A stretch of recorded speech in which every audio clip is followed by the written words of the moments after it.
Nagtaka ako sa mga reckless driver. Hindi ba kayo maawa na pag nabangga kayo, wasak to? Wasak. At saka feeling entitled kasi kayo eh. Malakas ang kapit mo sa mga higher ups. Mayaman ka, may pera ka, o may kayabangan ka lang. Mabuti pa yung may-ari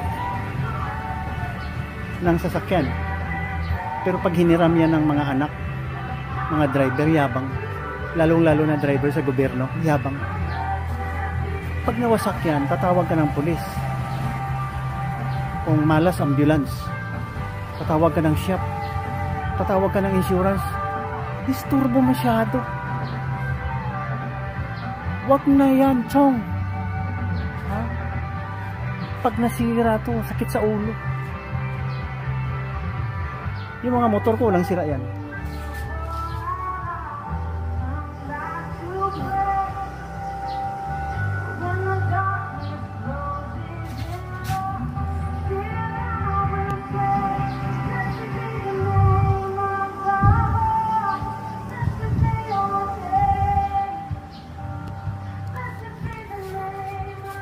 Iniingatan ko yan.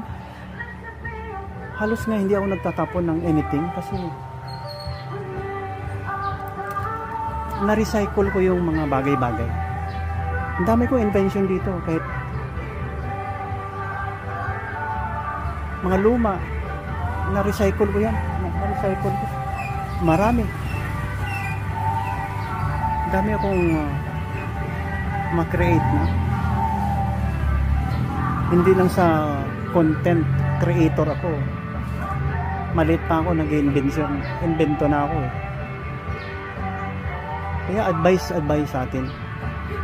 Huwag masyadong reckless. Mahalin natin yung sasakyan natin. Huwag magpadala-dala sa yabang. Huwag magpadala-dala sa mauna ka, ikaw. Kayo ng kayo. Mahirap yun. The best technique is drive your car inch by inch, not meter by meter, mahina lang, then mabagal lang, then instinct mo, if possible, bigay ka, let others go first. Huwag makipag kompetensya, huwag makipag huwag magmamadali, bigay. Kung kayo naman na mabilis, I hope na nagbibigay din sila, kasi pag magkakating sila, tatamaan mo sila.